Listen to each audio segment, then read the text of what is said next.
ہیں، ایک طرف ہمارے بچے استاد جی سے مسائل پڑھ رہے ہیں، یہ حلال و حرام کے محفل کو زندہ کر رہے ہیں، ایک طرف بچے نماز کے فرائض کو سیکھ رہے ہیں، نماز والے حلقے کو بھی چلا رہے ہیں۔ مجھے بتائے آپ لوگ کیا کر رہے ہیں؟ آپ کو بھی مسجد والا بننا چاہیے۔ اس امت کے پنپنے اور باقی رہنے کا سب سے بڑا اللہ تعالیٰ نے ذریعہ بنایا ہے ظاہری اسباب میں، وہ یہ ہے کہ یہ امت مسجد سے جڑ جائے، مسجد والی بن جائے۔ لیکن ہمارے بچے تو مکتب سے جڑے ہوئے ہیں، ہمارے بڑے کہاں جا رہے ہیں، ہماری بیٹیاں کہاں جا رہی ہیں؟ آج کون سا ڈے ہے؟ ویلنٹائن، پتہ نہیں کیا بولتے، نام بھی ایسے ایسے ہے۔ آج وہ دن ہے، منحوس دن، اس کو بڑے خوبصورت انداز میں پیش کیا گیا۔ میں نے کہا اتنے بہترین انداز میں اس کو محبت و پیار اور عشق کے اظہار کا دن بنا دیا گیا۔ کون سی محبت جہاں پر بیٹیوں کے کپڑے اتارے جائے، کون سی عزت جہاں پر والدین کی آنکھوں کو شرم و حیا سے جھکا دیا جائے، کون سا پیار جہاں پر نشہ اور شراب عام ہو۔ میرے بھائیو، یہ معاشرہ ہمارا نہیں ہے۔ ترمذی شریف کی روایت ہے، سرکار دو عالم صلی اللہ علیہ وسلم نے فرمایا، حضرت ابو ہریرہ رضی اللہ تعالیٰ عنہ راوی ہے کہ یہ سارے جب بے حیائی کے نقشے قائم کر دیے جائیں گے، زنا اور بلاత్కాر عام ہوگا، بے حیائی عام ہو جائے گی، شراب کثرت سے پی جانے لگیں گی، ماتا پتا کو ستایا جائے گا، اذا اتخذ الفیء دولا، جب غنیمت کے مال کو ذاتی مال سمجھا جانے لگے گا، والامانۃ مغنما، اور امانت کے مال کو غنیمت کا مال سمجھا جانے لگے گا، والزکوٰۃ مغرما، زکوٰۃ کو ٹیکس دے کر دیا، ٹیکس سمجھ کر ادا کرنے والے زکوٰۃ کو ٹیکس سمجھنے لگیں گے، وَأَطَاعَ الرَّجُلُ امْرَأَتَهُ، آدمی اپنے بیوی کی فرما برداری کرے گا، وَعَقَّ أُمَّهُ، اور اپنے ماں کی نافرمانی کرے گا، وَأَدْنَىٰ صَدِيقَهُ، اپنے دوستوں کو قریب کرے گا، وَأَقْصَىٰ أَبَاهُ، اپنے باپ کو دھکے دے گا۔ فرمایا وَشُرِبَتِ الْخُمُورُ، کثرت سے شراب پی جانے لگیں گی، وَلَعَانَ آخِرُ هَٰذِهِ الْأُمَّةِ أَوَّلَهَا، اس امت کے بعد والے لوگ پہلے والے لوگوں کو گالیاں دیں گے۔ اس کا مطلب ہے عوام علماء کو گالیاں دیں گی، مقتدی امام کو گالیاں دیں گی، بے دین لوگ دینداروں کو برا سمجھنے لگیں گے۔ اللہ کے نبی علیہ السلام نے فرمایا وَظَهَرَتِ الْقَيْنَاتُ وَالْمَعَازِفُ، نوجوان ناچنے والی لڑکیاں اور موسیقی کے آلات اور گانے بجانے کے آلات عام ہو جائے گے، وَظَهَرَتِ الْأَصْوَاتُ فِي الْمَسَاجِدِ، اور مسجدوں میں شور ہونے لگے گا۔ سارے گاؤں کا جھگڑا شہر کے مسجد میں ہوتا ہے، سارے محلے کے جھگڑے مسجدوں میں نکالے جاتے ہیں۔ وَظَهَرَتِ الْأَصْوَاتُ فِي الْمَسَاجِدِ، نبی نے فرمایا جب مسجدوں میں شور ہونے لگے گا، آپ نے فرمایا وَقَانَ سَيِّدُ الْقَوْمِ فَاسِقُهُمْ، قوم کا سردار فاسق آدمی بنا دیا جائے گا۔ وَقَانَ زَعِيمُ الْقَوْمِ أَرْذَلُهُمْ، قوم کا اور قبیلے کا ذمہ دار سب سے زیادہ گھٹیا آدمی ہوگا۔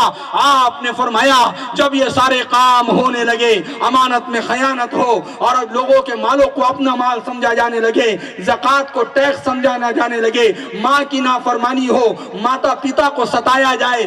آج حال یہی ہے، آدمی اپنے دوستوں پر پیسہ لٹانے کے لیے آدمی تیار رہتا ہے، لیکن بیمار غریب ماتا پتا اور ان کے ماں باپ کو دوائی کو پیسے نہیں دیتا، کھانے کے انتظام نہیں کرتا، ان کے سردی گرمی کا انتظام نہیں کرتا۔ میرے بھائیو، نبی نے فرمایا جب ایسا ہونے لگے اور شراب پی جانے لگے، شراب کا مطلب کیا؟ نشے والی چیز۔ میرے بھائیو، آج اس ملت کا اور اس قوم کا 18 سال کا بچہ گانجے کی چپیٹ میں ہے، اور نشے کی چپیٹ میں ہے، اور افیم اور چرس کے چپیٹ میں ہے۔ پتہ نہیں کون کون سے نشے اس امت کے بچے اور بچیاں کر رہے ہیں۔ ہمارا وہ معاشرہ نہیں ہے۔ سرکار دو عالم صلی اللہ علیہ وسلم پر جب شراب کی حرمت کی آیت نازل ہوئی، لکھا ہے کہ مدینہ کی نالیوں سے شراب بہ رہی تھی، گلیوں سے شراب بہ رہی تھی، یہ امت شراب والی نہیں ہے۔ پھر اللہ کے نبی نے فرمایا قوم کے سردار فاسق و فاجر ہوں گے، کثرت سے شراب پی جانے لگیں گی، اور حال یہ ہے بلکہ کسی معاشرے کو ختم کرنا ہو، اس کو برباد کرنا ہو، تو اس قوم کے اندر دو بیماریوں کو عام کر دو، معاشرہ اور سماج خود بخود بدنام اور خود بخود برباد ہو جائے گا۔ فرمایا ایک نشہ اور دوسرا زنا، یعنی اجنبی عورتوں اور لڑکیوں سے ملنا اور ملانا۔ فرمایا یہ دو ایسے ناسور ہے جو معاشرے کے لیے سم قاتل سے کم نہیں ہے۔ میرے بھائیوں، تو اللہ کے نبی نے فرمایا جب قوم کے سردار فاسق و فاجر ہو، کثرت سے شراب پی جانے لگی، بعد والے لوگ پہلے والے لوگوں کو برا بھلا بولنے لگے، حتیٰ کہ پھر آپ نے فرمایا فَلْيَرْتَقِبُ عِنْدَ ذَلِكَ رِيحًا حَمْرَاءَ، تو پھر انتظار کرو سرخ آندھیوں کے چلنے کا، زلزلتاً زمین کے ہلائے جانے کا، خسفاً زمین کے اندر دھسائے جانے کا، مسخن زمین چہرے کو بگڑ جانے کا، وقذفاً اور آسمانوں سے پتھروں کے بارش کے ہو جانے کا۔ اللہ کے نبی علیہ السلام نے فرمایا جب ایسا ہوگا تو یاد رکھنا فتنے اور عذابات ایسے آئے گے جیسے تسبیح کا دانہ ٹوٹتا ہے اور دانے دھاگے سے گرتے رہتے ہیں۔ فرمایا ایک کے بعد دیگر ایسے عذابات اللہ کے آتے رہیں گے جب مانوتا اپنے پیدا کرنے والے کو بھول کر سارے غلط کاموں میں لگ جائیں گے۔ اس لیے میرے بھائیوں نیت کرو انشاءاللہ ہم اپنے محلے کو نشہ مکت محلہ بنائیں گے، یہ ذمہ داری ہے بڑے لوگوں کی۔ نیت کرو انشاءاللہ، بڑے پیارے لوگ ہیں، کسی نے مجھے بتایا آتے آتے کہ یہاں پر اکثر طبقہ مزدور ہے، ایسی بات ہے؟ آپ کی کمائی کے بارے میں سرکار کی بشارت سنو، آپ کی کمائی کے بارے میں سرکار کی بشارت سنو۔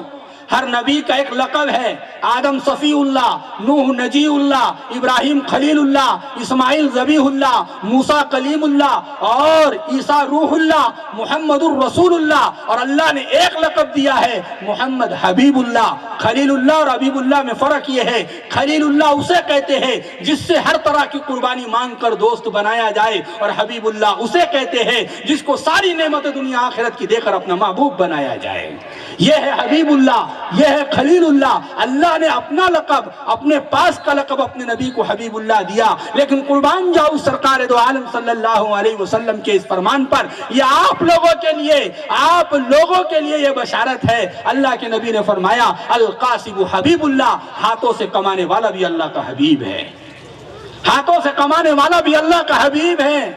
اور آپ کی اتنی پیور حلال کی کمائی ہے، جب آپ کا یہاں پیشانی کا پسینہ ایڑی پر آتا ہے، آپ مزدوری لے کر گھر پر آتے ہیں، یہ برکت والی روزی ہے۔ اور دنیا میں جتنے بھی اللہ والے بنے ہیں، چاہے وہ خواجہ غریب نواز، خواجہ معین الدین چشتی اجمیری رحمت اللہ علیہ ہو، چاہے وہ نظام الدین اولیاء رحمت اللہ علیہ ہو، چاہے بہاؤالدین زکریا ملتانی رحمت اللہ علیہ ہو، چاہے جو بھی اللہ والا ہندوستان اور ہندوستان کے باہر آرام کر رہا ہے، روایت میں آتا ہے اللہ والا اس وقت اللہ والا بنتا ہے جب اس کی کمائی پیور حلال کی ہو۔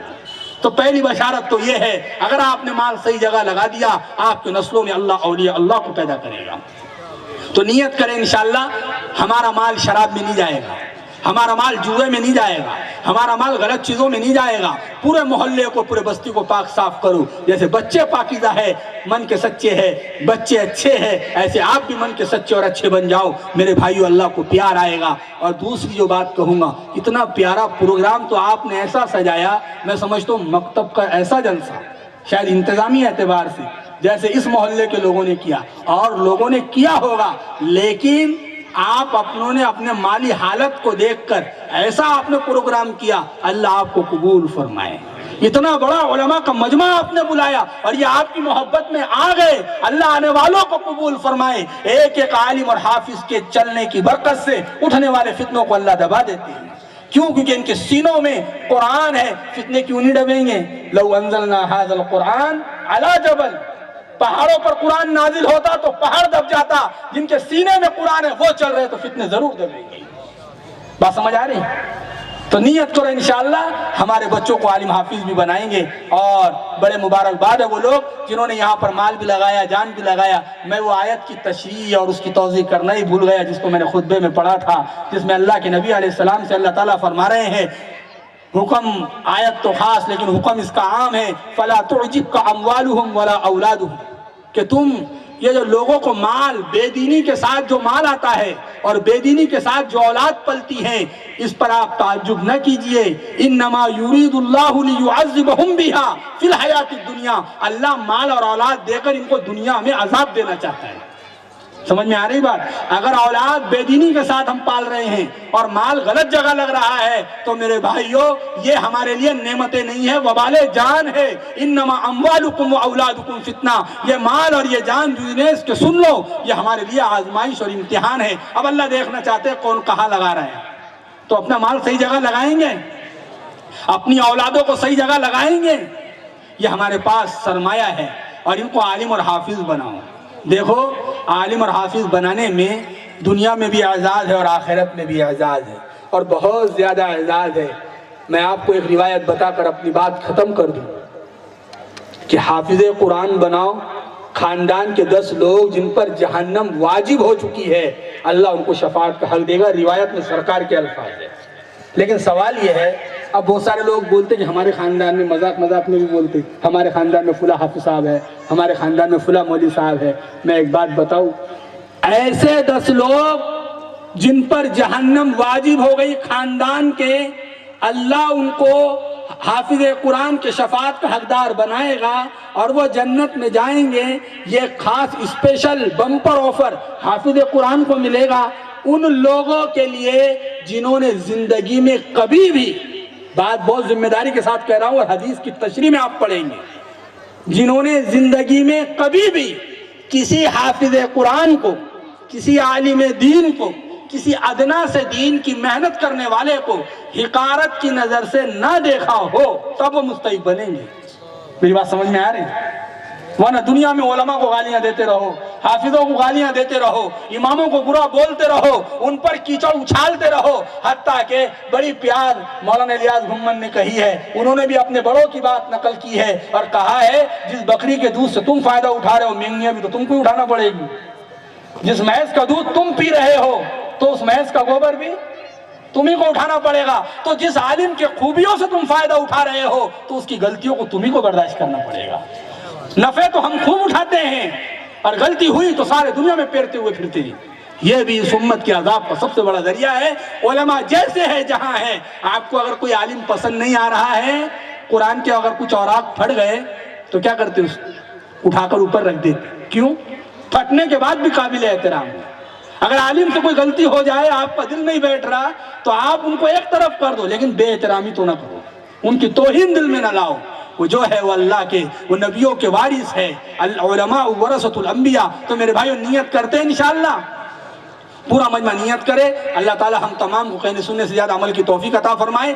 بولنا تو بہت کچھ ہے، لیکن ہمارے یہاں پر، ہمارے مہاراشٹر کا قانون ہے 10 بجے سے پہلے ہمارا سارا ساؤنڈ کا سسٹم کیا ہو جانا چاہیے، بند ہو جانا چاہیے. ہم اپنے اچھے بھارتیہ ہونے کا سندیش اور میسج دیتے ہوئے 10 بجنے سے پہلے ہی ہمارے اس کارکرم اور پروگرام کو ختم کرتے ہیں. وما توفیقی الا باللہ.